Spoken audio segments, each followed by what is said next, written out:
যুবক শুনো, আল্লাহ রাসূল সাল্লাল্লাহু আলাইহি ওয়াসাল্লাম হাদিসের মধ্যে ইরশাদ করেছেন, আউয়ালু মা ইউহাসাবু বিহিল আবদু ইয়াওমাল কিয়ামাতিস সালাহ। কিয়ামতের দিন সর্বপ্রথম বান্দার নামাজের হিসাব হইবে। আজ আমরা নামাজের দ্বারে কাছেও থাকি না। মুয়াজ্জিন যখন মাইকে আজান দেয় তখন আমাদের নিজের মধ্যেও কোনো হুঁশ থাকে না। আমাদের যে নামাজ আদায় করতে হবে সেটা একবারও চিন্তা করি না। আল্লাহ সুবহানাহু ওয়া তাআলা আমাদের উপর 5 ওয়াক্ত নামাজ ফরজ করে দিয়েছেন। এই জন্য সকলকে বলি, আপনি 5 ওয়াক্ত পড়তে পারতেছেন না, 4 ওয়াক্ত পড়েন। আপনি 4 ওয়াক্ত পড়তে পারতেছেন না, 3 ওয়াক্ত পড়ার চেষ্টা করেন। আপনি 3 ওয়াক্ত পড়তেছেন না, 2 ওয়াক্ত নামাজ পড়ার চেষ্টা করেন। 2 ওয়াক্ত পড়তেছেন না আপনি, কিন্তু 1 ওয়াক্ত নামাজ পড়ার চেষ্টা করেন।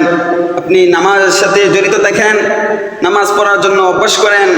আপনার যেন নামাজ পড়তে পড়তে আপনার মনটা দেখবেন সেই মাওলার প্রতি ভালোবাসা সৃষ্টি হইতেছে, আপনার অন্তরে মাওলার ভয় ঢুকতেছে।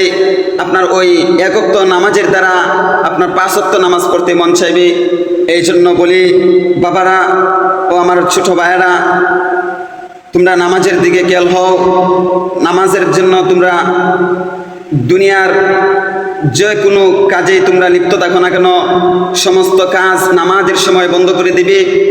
যখন নামাজ পড়বে তখন দেখবে তোমার যে কোনো কাজে আল্লাহ সুবহানাহু ওয়া তাআলা বরকত দিতেছেন। এই জন্য বলি, নামাজ ছাড়া যাবে না। নামাজ ছাড়া কোনো গতি নেই। কুল্লু নাফসিন যায়িকাতুল মাউত, মৃত্যুর স্বাদ সকলেরই গ্রহণ করতে হবে। আজ যদি তুমি নামাজ না পড়ো তাহলে কবরে কি তোমার সওয়াল জব হবে না? তখন তুমি কবরে কি উত্তর দিবি? ফেরেশতা তোমাকে বলবে, মার রব্বুকা মান দীনুকা। নবী মুহাম্মদুর রাসূলুল্লাহ সাল্লাল্লাহু আলাইহি ওয়াসাল্লামকে দেখিয়ে বলবে, সে কে? তখন যদি তুমি দুনিয়াতে আমল না করো, নামাজ না পড়ে থাকো, কুরআন তেলাওয়াত না করে থাকো, তাহলে কবরে এই সওয়াল জবের উত্তর দেওয়া তোমার জন্য খুবই ভয়ঙ্কর হয়ে যাবে। এই জন্য বলি, বাবারা ও আমার ভাইয়েরা, সময় থাকতে সতর্ক হন। সময় থাকতে দিনকে আপনার মাঝে জড়িত করে নিন। লা ইলাহা ইল্লাল্লাহু মুহাম্মাদুর রাসূলুল্লাহ সাল্লাল্লাহু আলাইহি ওয়াসাল্লাম আপনি নিজেও মানেন এবং অপরকে দাওয়াত দেন।